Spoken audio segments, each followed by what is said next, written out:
හරි ළමයි අපි 8 වෙනි ගාන බලමු. මේක මෙන්න මේ වගේ තැටියක් තියෙනවා. මෙන්න මේකේ කේන්ද්‍රය වට භ්‍රමණය වී තියෙනවා ආරම්භ ප්‍රවේගය 40යි. තප්පර 10ට පස්සේ මේ t සමාන බිඳුවේදී මේ t සමානයි තප්පර 10ට පස්සේ. හරිද? දියාවර්තය දැම්මට පස්සේ කෝණික ප්‍රවේගය අඩු වෙනවා කියන්නේ දියාවර්තය දාලා තින්නේ චලනයට විරුද්ධ දිශාවට. හරිද? මෙන්න මේ දිශාවට දියාවර්තය දාලා තියෙනවා.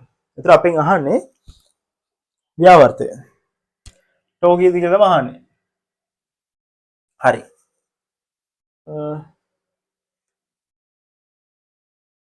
ටෝ සමානයි i alpha.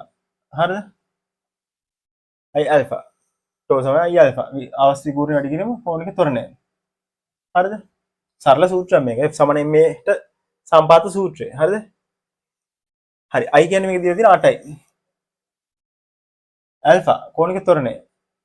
පසු ත්වරණය පසු ප්‍රවේගයෙන් පෙර ප්‍රවේගය අඩු වෙන්න ඕනේ. 20 ඍණ 40 බෙදීම කාලය. කාලය තප්පර 10යි. හරි 20න් 40ක් ඍණ 20යි. ඒතර ඍණ 20 කට කියන ඍණ 160 බෙදීම 10 කියන ඍණ 16යි නිව්ටන් මීටර. හරිද? ටෝ කියන්නේ.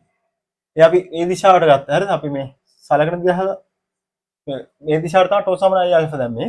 ඒතර එහෙනම් ටෝ මේ දිශාවට ඍණ කියන්නේ ටෝ මේ දිශාවට ධන 16යි නිව්ටන් මීටර. සරල ගානක්. දෙවෙනි එක උත්තරේ.